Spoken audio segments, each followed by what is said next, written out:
My name is Fernando Guerrero. I've been working in cybersecurity for OT since 2003, in the energy industry mainly for most of the time, 15 years, in the biggest energy company in my country. Then I joined Airbus in 2019 with Airbus Cybersecurity and afterwards Airbus Protect. And I've been part of the OT security team for that long, being a nominated expert since 2012. OT security is, I like to call it, an art of methods, tools, and solutions we use to protect the most critical infrastructure we have in countries, companies, and in different industries. It encompasses the industrial systems that are responsible of production and distribution and generation of all these products, all these matters that are very important for humanity. So we have three biggest challenges in OT. The first one would be the interaction with IT. The second one being the visibility of assets and components. And the third one would be the supply chain. So for the first one, it's an ongoing challenge since ages because we are now trying to interact more with IT and OT needs to deliver information to the business. But that opens also a new attack vector to the systems, and of course that will lead us to trying to find new solutions, which is also good. For the second one, we have seen, especially in chemical companies and in power plants, that the as-built network is not as or similar to whatever we have designed. That is because whenever you are installing or implementing the network itself, you need to add more communication channels and other devices that were not planned. But then you forget to put it in the final blueprint of the site. And therefore, we are not able to completely protect the whole environment. And that also leads to the supply chain challenge. So we have a whole process from providers up to customers, and each step of the process adds a new risk to the asset and to the component. So that way of protecting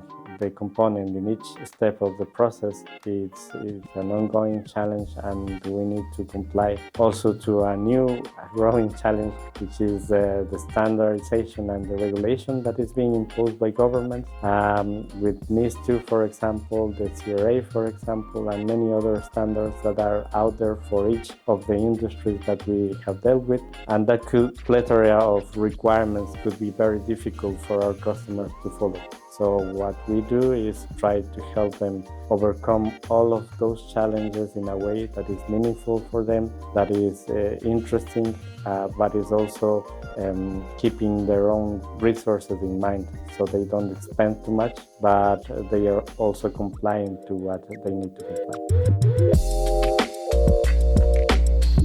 I support our customers the whole OT cybersecurity lifecycle, starting with governance. I help them understand that their organization, what needs to be done to have an OT-focused security department, the way that they need to interact with the whole security organization they have in their companies. I help them analyze their risks, thereafter manage them in a way that the operational process is always available. Then I help them create, design, take security solutions that protect their assets. I help them understand what needs to be done to keep them going, so maintain them through time. Finally, I support them with the best methods we have to respond to any incident that might occur into their environment, with the support of my colleagues, of course.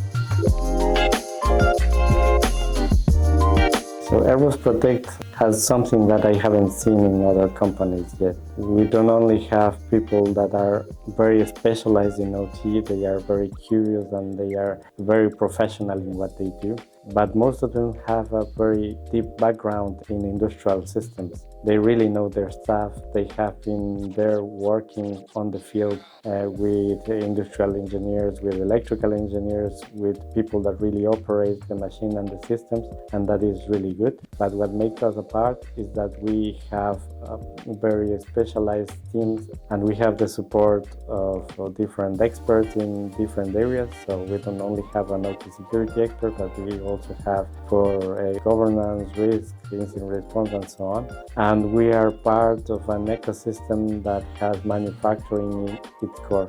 So Airbus Group has a very broad network of people that are knowledgeable in different aspects of industrial control systems, and therefore if there is something that we cannot solve ourselves in the house, then we are of course able to go out there and ask for Airbus colleagues for a solution or for advice to provide it to our customers.